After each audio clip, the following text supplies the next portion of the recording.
Hey fellow ballers, it's Mark Gordon here, and it's been a while since I've posted something. I think the last time I did something was like mid-October.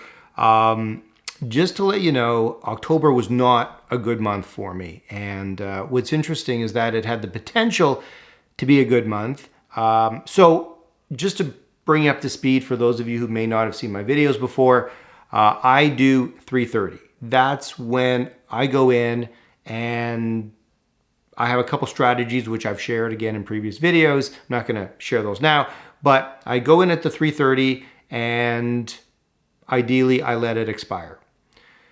What I've discovered, or what happened over the last, I guess the month of October, is there were many instances when I would get in at 3:30 and everything's great and I'm like laughing, like, I'm almost at the maximum amount I can get. I'm ready to let it expire. And then in the last minute or the last 30 seconds, or sometimes even the last 10 seconds, the market would just totally go the other way, like instantly. Like I might be 7 or 8 points out of the money, and in the last 10 seconds, it just, let's say, drops. If I'm taking a put, it just drops like 15 points or something. And all of a sudden, instead of being up $1,000, I'm in the hole by $3,000. Bad day. And that happened on more than one occasion, and it didn't lead to a profitable month. So what I decided to do, I took some time. Whenever these things happen, I take time off, which I encourage everybody to do, by the way. This is one of those things where if you're not feeling really into it, I recommend taking the day off anytime. So for me, I took a few days off, just kind of watched things from afar and re-strategized a little bit. And what I decided to start doing is to really lower the bar, and if I can get out at, let's say, 50 or 60%, that's good. Now, just so you know, here's how I do it really quick, just from a strategy perspective, is I try to get in for between $1 and $1.20.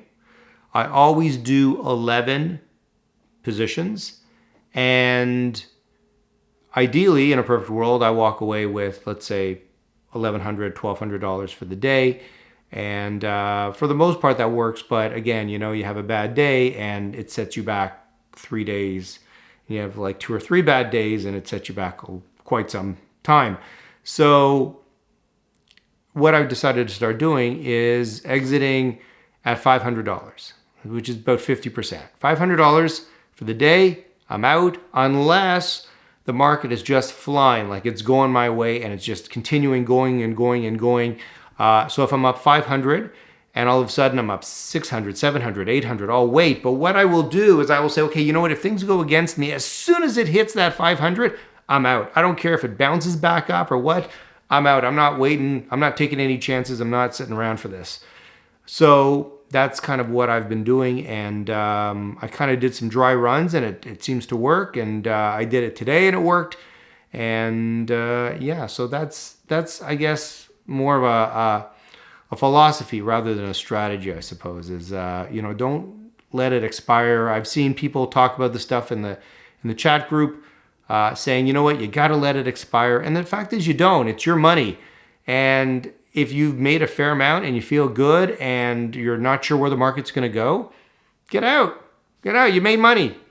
Like, what's wrong with that? There's nothing wrong with making money. Even if you've made just $1, you're up from the day before. So I don't understand why people feel pressured to let it expire. So anyway, I'm going to try to post more often. I know from the comments, I know you guys like to see what I'm doing. And I do have some strategies, some new strategies that I've developed, and they've been very successful for me when you get out in time, of course. But I'm going to share those with you over the course of the next week, and hopefully they will help you. So till then, I hope it was a profitable day for you. There we go.